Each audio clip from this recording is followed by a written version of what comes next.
Muy bien, pues a continuación tengo el enorme placer de presentarles a la doctora Saskia Bermúdez. Ella es neuróloga pediatra, es originaria de Panamá, hizo medicina general, bueno, realizó sus estudios, perdón, de medicina general en la Universidad Latina de Panamá.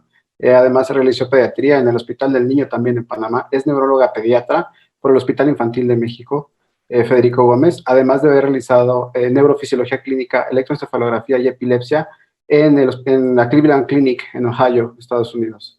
Adelante, doctora. Hola, muy buenas noches, ¿cómo están todos? Tengo el placer de darles hoy el tema de qué es la epilepsia en pediatría. Yo soy la doctora Saskia Bermúdez, neuróloga pediatra desde Panamá. Muchos saludos. Hay que recordar de que la epilepsia es un problema de salud pública porque nos afecta tanto a nuestros niños como a todos sus familiares en la calidad de vida social, laboral y económica.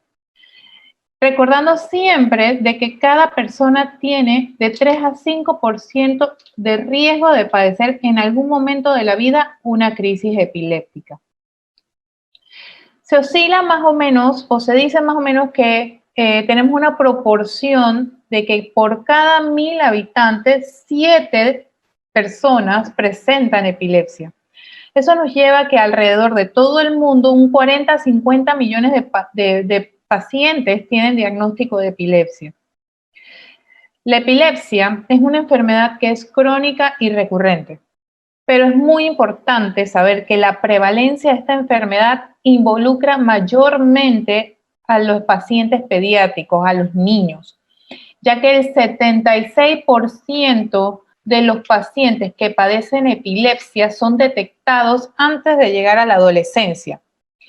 Entre más temprano nosotros hacemos el diagnóstico y entre más agresivos nosotros somos brindando ese tratamiento, el pronóstico y la calidad de vida de nuestros niños y de sus familiares va a ser óptimo.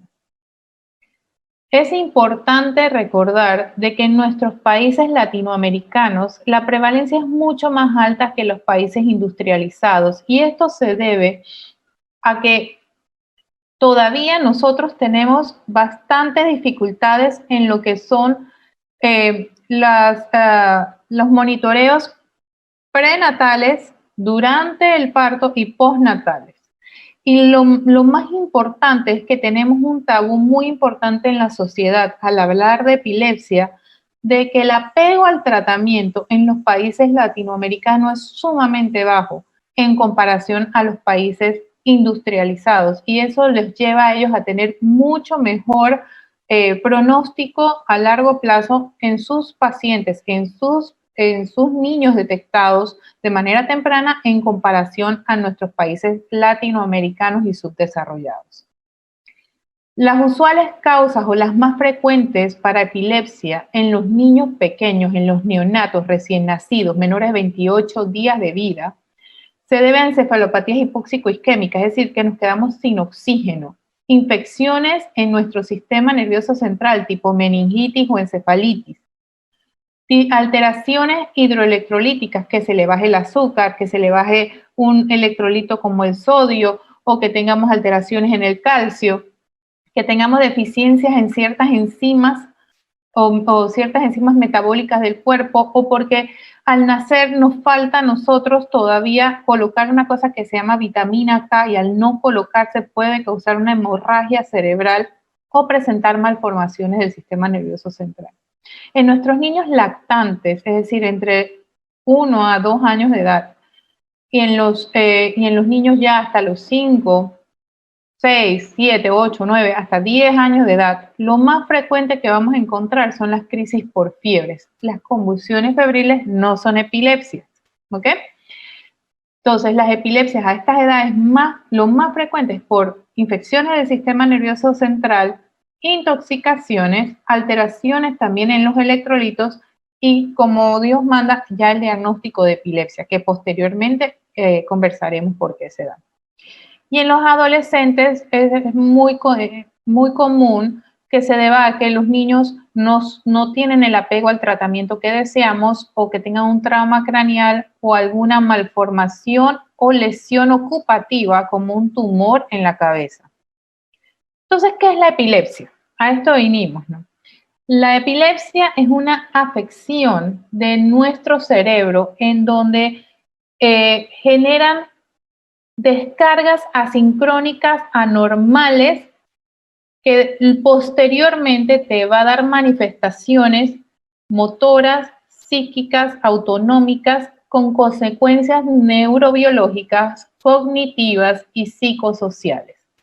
Podemos decir de que tenemos epilepsia desde que te presentas una primera crisis si el paciente ya tiene factores de riesgo o posterior a una segunda crisis si el paciente no tiene factores de riesgo. Entonces, muchas personas me dicen, si la epilepsia se manifiesta igual que una crisis convulsiva, ¿cuál es la diferencia? La diferencia es que las crisis epilépticas son dadas por esta excesiva actividad anormal y asincrónica del cerebro, mientras que las crisis convulsivas son algo autolimitado y es más que nada una característica de la actividad muscular excesiva. ¿Cómo explicarlo? Podemos tener una crisis convulsiva por fiebre y no ser epilepsia. Podemos convulsionar porque se nos bajó el azúcar y no es una epilepsia. Hay que estar claro que para presentar epilepsia tenemos que tener una actividad anormal excesiva en nuestro cerebro. Y eso lo podemos monitorizar con lo que se llama electroencefalograma. Y cuando hablamos de estado epiléptico, se dice que estamos hablando de un estado epiléptico cuando tenemos una crisis prolongada que no recupera por más de 5 minutos. Ese es el diagnóstico operacional. ¿Por qué lo usamos como operacional? Porque decimos que después de los 5 minutos es cuando vamos a tener el inicio del daño cerebral más severo. Podemos tener pequeñas crisis en ese lapso de 5 minutos que no recupera su estado habitual y también considerarse un estado epiléptico. Entonces, estas son las 3 cosas más importantes que tenemos que tomar en cuenta para saber qué es lo que estamos manejando. Entonces nos dicen, ¿por qué nos da epilepsia? Y lo que hemos hecho, conjunto a la Liga Internacional de la Epilepsia, son clasificaciones para poder entonces saber pronóstico y manejo. Entonces, tenemos las epilepsias idiopáticas, ¿sí? Que son en donde no hay donde hay una ausencia de una lesión cerebral. La idiopática es lo que ahora nosotros conocemos y como ahora tenemos una clasificación nueva como una epilepsia genética o probablemente genética. La epilepsia sintomática es ahora lo que nosotros conocemos como una epilepsia por una causa estructural o metabólica en donde podemos tener lesiones estructurales en la cabeza o problemas metabólicos que nos da la epilepsia. Y la criptogénica o probablemente sintomática es la que decimos ahora, que es una epilepsia desconocida, es decir, que no sabemos si es por una lesión estructural, metabólica o genética, es decir, que está bajo estudio. ¿Cómo se dan las crisis convulsivas? Esto es importante. Nosotros en el cerebro tenemos 2 neurotransmisores que son sustancias que nos ayudan a tener una regulación entre cada célula.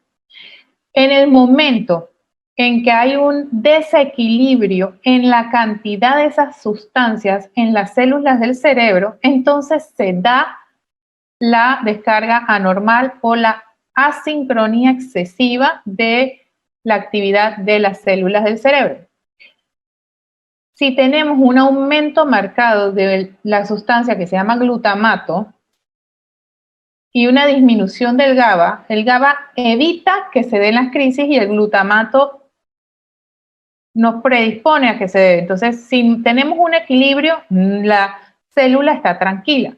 Si tenemos un exceso de glutamato, esa célula va a empezar a tener una actividad rápida, asincrónica, anormal y se va a dar entonces la crisis epiléptica. Entonces, el 70% de las crisis son crisis focales y el 20% son crisis generalizadas. Hay un porcentaje de estas crisis que no podemos clasificar porque no sabemos cómo inició, a qué hora inició y demás. Muchas veces llegan los papás a decir que estuvo todo el cuerpo moviéndose, pero hay que ver muy bien cómo empieza esa crisis, porque la mayoría de las crisis empiezan en un área y se va propagando a otras áreas y termina en todo el cerebro.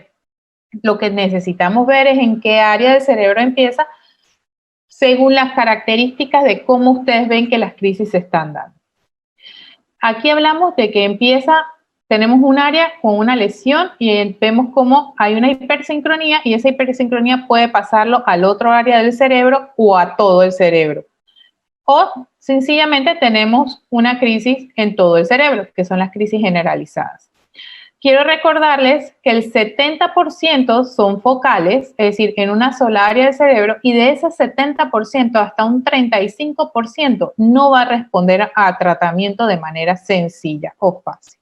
Y va a meritar muchos tratamientos. Tengo varios videos para darles de cuáles son las crisis. Estas son las crisis usuales, las tónico-clónicas generalizadas. Perdón. Esta de acá son cuando pierden el tono de la cabecita. Tiene una desviación de sus ojos. ¿Ven? Estas son cuando aumentan el tono.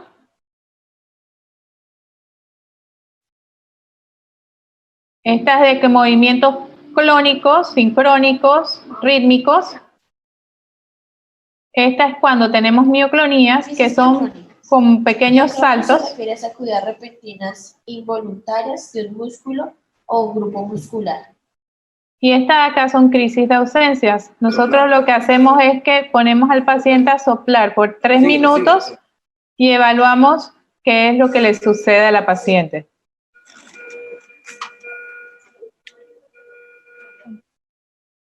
También tenemos lo que son los espasmos infantiles, que pueden ser en extensión y flexión.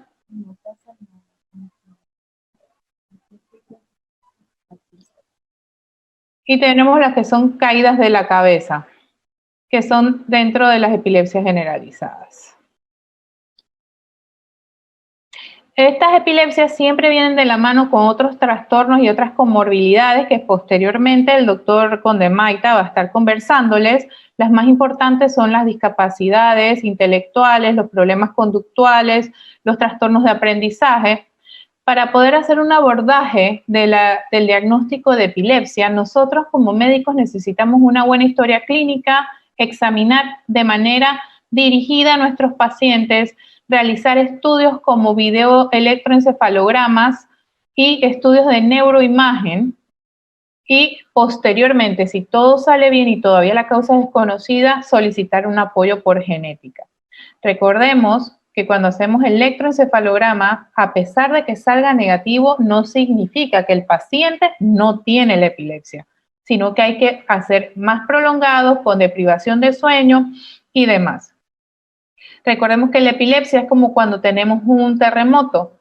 Hay un área focal que es donde está el epicentro y posteriormente vamos a ver las ondas anormales en todos lados, quizás nada más en el epicentro o se va a propagar a otras áreas. Esto es lo que hablamos nosotros de lo que es resonancia magnética para poder hacer un diagnóstico oportuno de lesiones estructurales, PET para poder entonces tomar decisiones sobre manejos o SPECT ictales que también nos ayuda para saber si el paciente es apto o no para un tratamiento quirúrgico. Esto se llama MEC o electroencefalografía magnética. Y recordemos que la epilepsia hay que darle un seguimiento continuo, como cuando vamos viendo cómo van los huracanes, para saber hacia dónde van esas ondas o esos aires y tomar una decisión rápida en cuanto debemos de manejar al paciente o cómo manejarlo. En la charla que viene posterior a esta, le van a hablar sobre los fármacos antiepilépticos. Recordemos que nosotros siempre vamos a buscar el que sea de mayor amplio espectro, que tenga una eficacia como una sola terapia y que tenga una curva de dosis respuesta sin necesitar tantos ajustes y que no sea de tener que administrarse varias veces al día para mejorar el apego.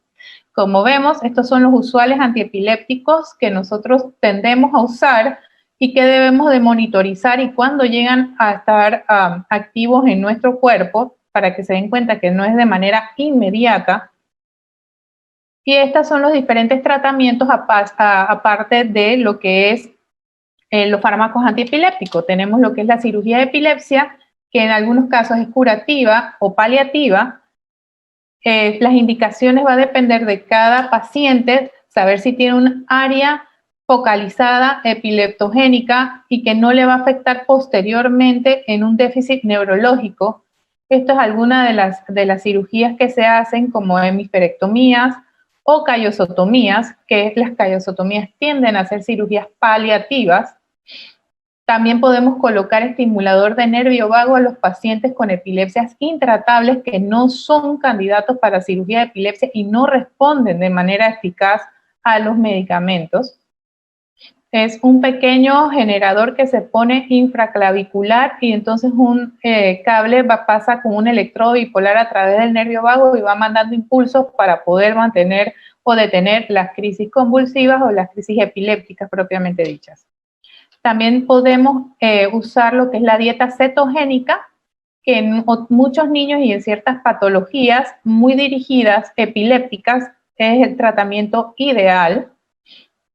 Y ha salido ahora una cosa que se llama NeuroPace, que se coloca y va detectando y va regulando la actividad de manera más dirigida y nos damos cuenta el foco donde se da. Muchas gracias. ¿Alguna pregunta? Espero que les haya gustado. Quedo a la disposición de ustedes. Muy bien, doctora, pues muchas gracias por una ponencia tan interesante. Tenemos un par de preguntas. Nos preguntan, ¿cómo se puede diferenciar entre una crisis epiléptica, una crisis, de origen epiléptico y una psicogénica en niños con discapacidad? Ok, es muy común, para que estemos claros, de que los niños que presentan crisis epilépticas con discapacidad también te hagan crisis o pseudocrisis, como decimos nosotros, ¿sí?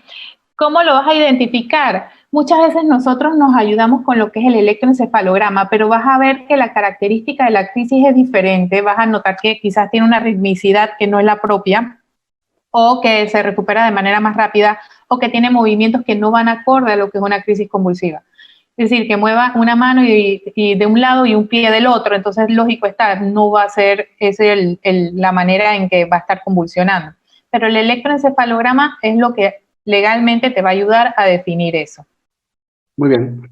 Otra pregunta que tenemos aquí de Claudia Murcia, dice, ¿por qué el soplar activa la epilepsia de ausencia? Y si es peligroso. Porque te aumenta el dióxido de carbono en el cerebro y eso hace que entonces se activen ciertos receptores en el cerebro y presentamos la crisis de ausencia, ¿sí? Es muy característico, más que nada para las crisis de ausencia.